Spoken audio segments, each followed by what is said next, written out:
आज तर हातच झाली. आज जायचं 100 किलोमीटर 40 लिटरचं कॅन घेऊन. काय सोपं आहे काय? त्याच्या यायला अवघडच आहे सगळा खेळ. लय अवघड आहे लय. तर नमस्कार मित्रांनो, रात्री झाला होता आपल्याला रूमवर यायला उशीर लागली होती, जाम भूक.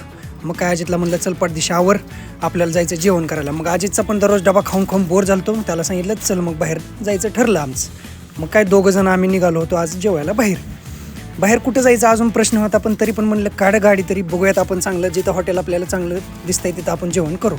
मग काय चाललो आम्ही हायवेने, चांगलं दिसलं हॉटेल कोपऱ्यात. मग काय तिथंच करू म्हणलं लगे जेवण, लांब पण नको जास्त जायला. मग गेलो हॉटेलमध्ये आणि पटापट जेवणाची ऑर्डर घ्यावी म्हटलं. आता ऑर्डर द्यायला दिली अजितकडेच, दे म्हणलं तूच ऑर्डर.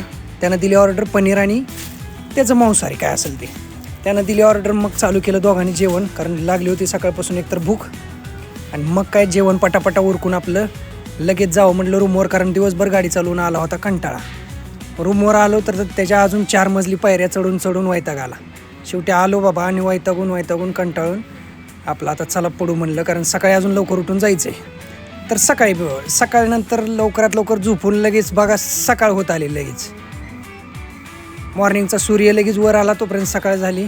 सकाळचं ताजं वातावरण एकदम फ्रेश होतं, एकदम भारी वाटत होतं. पटापट हातुरणाच्या घडी घातली, कारण रात्री आपण मुक्काम तर इथंच केलेलं होतं, तुम्हाला तर माहितीच आहे. जास्त वेळ जाऊ नये म्हणून पाठदिशी आवरायला गेलो.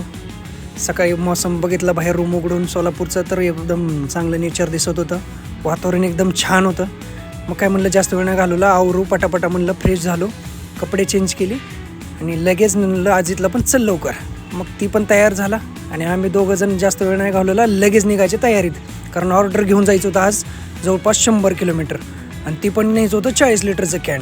काय सोपं नाही 100 किलोमीटर 40 लिटरचं कॅन न्यायचं म्हणजे, आणि गाडीवर लय आपदा होती तरी पण बांधून न्यायचं होतं. मग लागली होती सकाळी भूक म्हणून नाश्ता करू म्हणलं.